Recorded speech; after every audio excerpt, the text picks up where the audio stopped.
y'all, it's Casey. It's been a long time since I've done a video, so I thought I would take this opportunity, now that I'm feeling a lot better, to sit down and go ahead and do one. I'm getting ready to unbox something that's pretty cool for writers, so that seemed like a good a time as any to do this. I thought real quick I would just give a brief overview of where I've been. I've had a lot of medical health problems over the past few years. I went through a long period of grief, which kind of led to my first bout of not writing due to mental health issues. That was back in the 2011 to 2016 time frame, and then I kind of had gotten my indie publishing career on track a little bit, and then COVID happened, and I don't have to explain how that impacted all of us. I'm no different than anybody else. And then the next year, 2021, I suffered my first really severe physical injury, which was shattering my right ankle. I broke all 3 bones on the ankle joint, and that took me several years to recover from. And then showing just how bad my luck could be sometimes, I broke the other ankle a few months ago, the end of December. And coming on the heels, pun not intended, but there it is, of the other injury, when I had just finally started to feel not 100% of what I was, but probably a good 85 or 90% of what I used to be physically. Having that happen on the heels of that was pretty devastating, both mentally and physically. And it actually, going through that twice, helped me get a diagnosis for something that is probably the missing puzzle piece of why I've been struggling so much as an older adult, mental health wise. And I'd known about the ADHD part of the puzzle, the anxiety part of the puzzle. The anxiety just kind of happened, I would say, when I was pregnant with my son in my late 20s to early 30s is kind of when that started. But I think it was secondary to the ADHD, which I learned about because of my son's diagnosis, like many women who are not diagnosed until their 30s or 40s. And then something that I didn't know and was completely blindsided by is apparently I'm also on the autism spectrum. And I masked so hard and for so long and so well that nobody had a clue, not even me. I think that there's a complicated grouping of reasons for that, and I'm not really going to get into that in this video, but figuring that out about myself, in large part because of having 2 such serious physical injuries and not being able to mask it all and just being overwhelmed by sensory sensations constantly. I said that the first injury, I feel autistic, and I was, crediting that to the injury. And when the injury got better slowly over time and I started masking more and more again, it was just me thinking, okay, that was just a temporary thing. And then it happened again, and I got injured again, and it was a less severe injury this time because I only broke 1 bone, and it was a non-weight bearing bone. But I was still getting that overwhelmed with sensory input and having meltdowns a lot and just a lot of stuff. And then starting to realize that I have been stimming my whole life. I have been having a lot of issues, typical of women with autism and ADHD. That's the other side of the coin, right? Is that a lot of the research is specific to boys and men and not to women. And sometimes we present differently, or we've learned how to mask more. So long story short, this time around, I'm like, okay, maybe I didn't just feel autistic, maybe I actually am autistic. And so I am. And I'm having a lot of hope that, along with a lot of the challenges that comes from realizing that late in life, I'm hoping that it's gonna help me get things back on track, because I'm gonna know a little bit more about myself, a little bit more about my challenges, and hopefully be able to rearrange my life and resources in a way that hopefully I can just get back on track. Boy, I did go and explain a little bit more than I intended to, but here we are. So as far as writing and publishing, I'm getting back into it. I just updated my website. I completely overhauled it. I changed hosts, and it's a nice redesign. I like it. I'm very happy with it. I'm going to be adding to it and enhancing it as time goes on. And I'm sitting down and doing a plan for writing and publishing over the next few months. I'm trying to be realistic about it, challenge myself, get back into the swing of things, but not overwhelm myself. That's the last thing I need, is to like get burned out again or anything like that. So one of the things that I ordered for myself recently to kind of get me back into the swing of things and excited about writing is I ordered this deck of cards. They have like storytelling prompts, so it helps people brainstorm and plot and things like that, and it's called the Story Engine. I suspect this may end up showing up backwards on the video, but maybe it will film it correctly. But it's the Story Engine. And then I also, just because I know myself and I know how things go around me, and I tend to spill things, even though I have cups with lids on them. I just know me, so I got some card protectors too. But I'm gonna go ahead and unbox this. My setup is not necessarily the best, and I'm not used to using it, even if it were the best. All right. So I really like the packaging that they have for these. And it came packaged very well. It was in a box with bubble wrap, so they do a good job of shipping it. And it says the deck of endless storytelling prompts, designed by, I am probably not going to get this last name right, but I'm going to try my best, Peter Tchaikovsky. If I got that incorrect, I'm so sorry. And this says, this tool drives your imagination, built to fuel the creative fire within. That's from Forbes magazine. And then I found this to be very useful while writing. And that's from Jamie McKelvey, creator of The Wicked and the Divine. And it's, you can't feel it because it's a video, but it feels very nice, very sturdy, very smooth. And in the back it says, create stories in seconds. The Story Engine deck is a set of cards for generating endless creative prompts for writers, role players, and storytellers of all stripes. And that is one way that they do market these. They're not just for writers. You can use them too if you run D&D campaigns, or, you know, any kind of role-playing game like that. It doesn't have to be specifically D&D. It uses a simple, fast, open-ended system of drawing, rotating, and arranging 5 kinds of cards to create instant ideas for stories, characters, conflicts, encounters, items, plot hooks, and more. And then it looks like there's some 5 classes of cards. Agents are characters who make choices in the story. Engines, I'm having a little hard time reading that, are motivations and relationships that drive the story. Yeah, I should get bifocals or whatever they call them, progressive lenses, but I haven't. Anchors are objects, locations, or events of importance. Conflicts are obstacles, consequences, or dilemmas. Aspects are adjectives that describe other cards.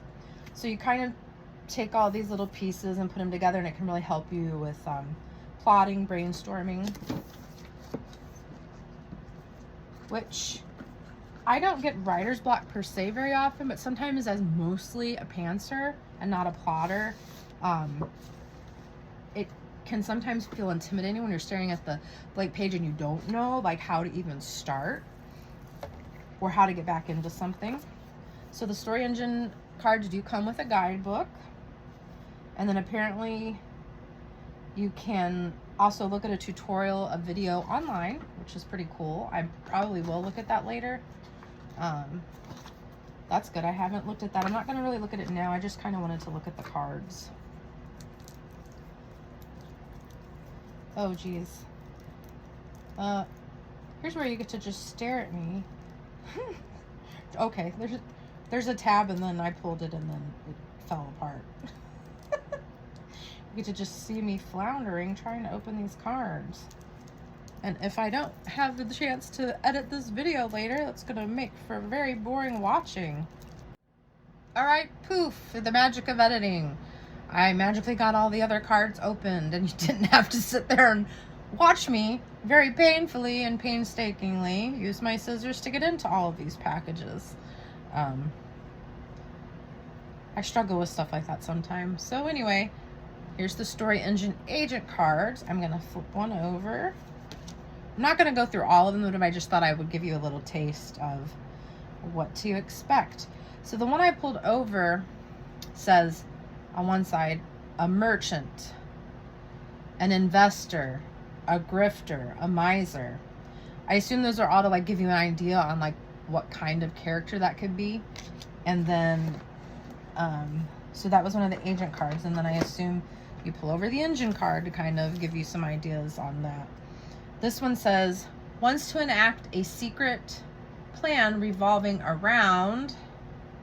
This one says, wants to unmask the conspiracy of, and I'm going to guess that you could take those two ideas and maybe go to the next one, which is an anchor card. This one says, a museum, a necklace, an exhibit, an auction item. Those are all interesting, intriguing. That could definitely help you generate some good ideas for stories. And then this one says, but it will turn them into someone they never wanted to be. If I didn't say, these are the conflict cards. So, but it will turn them into someone they never wanted to be, or, but it will take them somewhere they never wanted to go. Ooh, I like that. I'm intrigued already. And then the next one is an aspect card. I believe that was the one with adjectives. Yeah. Traumatic, revolutionary, gilded, misunderstood. And I'm wondering if the aspect card is supposed to, you know what? I should have read the guidebook or watched the tutorial. I haven't done that yet. Some of this is kind of, I feel like, a little bit self-explanatory. Maybe some of it's not quite. I guess I could quick just look and see, does the aspect card, does it say? Well, you know what? I'm not going to sit there and make you watch all of this. I did give you a good idea of what these look like and an example of what you're going to see when you turn over. And I'm going to use these over the next little bit. And then maybe I'll come back and do another video and show you a little bit more in depth and give you some sort of an idea of the logistics of actually using them. Real quick, I guess I should tell you the projects that I'm going to start working on now that I'm back in the swing of things or working at it. The first one I want to do is a romantic fantasy, an epic romantic fantasy, romantasy. I think that's what they call them a lot these days, that I've kind of had in the works for a long time. I already have a cover for it.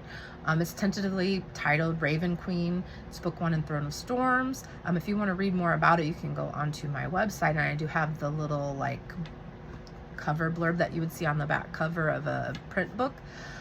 And so I've had that in the works for a long time. It's kind of a passion project of mine, and I've already got, I forget the exact word count, but it's somewhere like in between 15 and 16, maybe a little bit more thousand words. So I definitely want to get into that. It might even be close to 20,000. I can't remember, but I'm working on that first. And then in the meantime, I'm also finally committing to finish the next book in the Shades of Fury series. I know that there's a lot of people that are like, why did she never finish that? And the simplest reason is because the publisher that still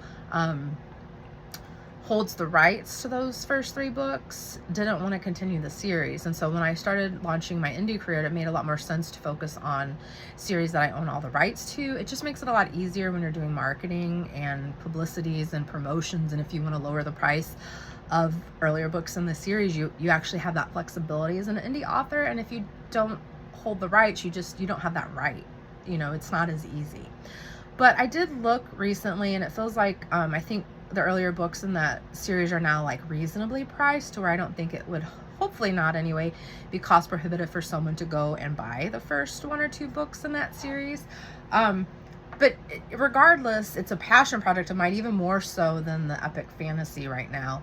And I have even more of that finished, and I didn't realize that. I kind of thought, I knew I had some done, but I didn't realize that I had almost 24,000 words. So almost a fourth of that book is already written. And so because of that, I started going back and rereading the first 3 books. I have already flown through the first 2 books. I just started the 3rd one tonight. I'm hoping to get that wrapped up soon. And then I'll be able to reread the 20,000 or so that I have in the 4th book, which is tentatively called White Knuckled Fear. and I've already contacted a cover artist to do a cover for it, and I'm just gonna put it out there. It's kind of a passion project. It's a kind of a gift of love for fans of the series and myself, and we'll just see where it goes. Whether I do a 5th or 6th book in that series or not, it's just gonna depend upon how things go, and I guess how things go in the 4th book, and how much more I think I have in me for that series, and just different things, I suppose. And right now it feels like I'm babbling, but I feel like there was something else I wanted to say, and my mind is just racing. And that book series has always had a special place in my heart. The characters have always had a special place in my heart. It was the first one that got me agent offers and multiple book deals, but having the series get canceled also it was hard grappling with the reality of that situation, and feeling like a failure and an imposter, even though it wasn't my fault. It was just a business decision on the part of the publishers. It's still, it takes a toll on your mental health sometimes when things like that happen, especially because when all that happened was right around the time that I started having grief from losing 5 family members, one each year for 5 years, and so kind of put me in a tailspin. I will say, rereading the series after such a long time, surprisingly, I enjoyed it even more than I thought I would. There are things that I would go back and change, absolutely. It was, my first published series, not my first completed book, but my first published series. And there are things I would absolutely go back and change. I would definitely get rid of some of the ableism that I am seeing in it, even though that's, coming from my characters, and there's a lot of things that are in there that I'm taking a look at and examining and turning on their head. There are definitely some terminologies in there that I just wouldn't keep them in. So I'm happy to give myself grace as, being a product of the time and a product of, me doing the best that I could at the time. But, we can always learn and get better. And it is also ironic to me that I had never suffered a severe physical injury at that point. I was still very empathetic to Riss and sympathetic to her and anyone who's had to go through something like that. But now looking back, I understand it from a completely new perspective, because my first ankle injury in particular, I was out of commission for months. It took me 5 months and 18 weeks of physical therapy to even get to the point where I could go back to taking Pilates class, which in a group exercise format on a mat was mostly laying down or sitting down or leaning. And it took me another month entirely to even be able to go back to Zumba, which is something that I have a passion for and I teach. And it took me 20 months total to get to where I could even teach it again. That's how long it took. So, something like that, just obviously I was empathetic and sympathetic, but you don't understand things like that until you go through them yourselves, and then you have yourself that you just have a new respect for it. And I guess I'm rambling again, but that is why I called this channel Rambling Prose, because sometimes I do that. I guess one more thing I could share before I sign off on this video is I did get my first tattoo. I love it. I didn't get my first tattoo until my 40s. I intended to get one in my 30s, but I'm kind of glad I didn't, because it was going to be based on my first book cover, Red Hot Fury. And don't get me wrong, I love that first, I love the covers for that series, and they'll always hold a special place in my heart, but it's kind of nice to not have to look and see the book cover that ended up getting canceled as a permanent reminder. This is original artwork by my tattoo artist, and I saw this down here, and I'm sure it's supposed to be like a magic potion, but to me it reminded me of ink. And this reminds me of a fury without being a literal fury. It's more like just a fantasy bird. And then it was something different up here, but I asked her if she could turn it into a feather quill for me instead, to go with the ink bottle, because I write fantasy, and so I love brilliant, bright colors, and I'm just pretty proud of it and glad that that ended up being my first tattoo. It will not be my last tattoo, because much like all of my friends who have tattoos and have always told me that once you have one, you generally will want at least a couple more, and some people get really bitten by the tattoo bug. I don't know how many I'll get, but I definitely want more than one. So we'll just have to see how that goes. And I guess I'm just gonna wrap that up here. Keep checking in, check my website, and I'm going to try and not disappear again. Maybe now that I have some of the missing pieces of the puzzle for my mental health, maybe I will be able to manage things a little bit better. And if not, I still would like to at least like keep updating regularly, even if things aren't going as well as I want them to. But we'll see. I'm just like the rest of you, the rest of us. I just take each day as it comes, and some periods of life are, you know, harder than others, and all we can do is take each day as it comes and try not to get bogged down too much. And I'm just going to leave this here and say thanks for checking in with me, and hope to talk to you soon. Bye.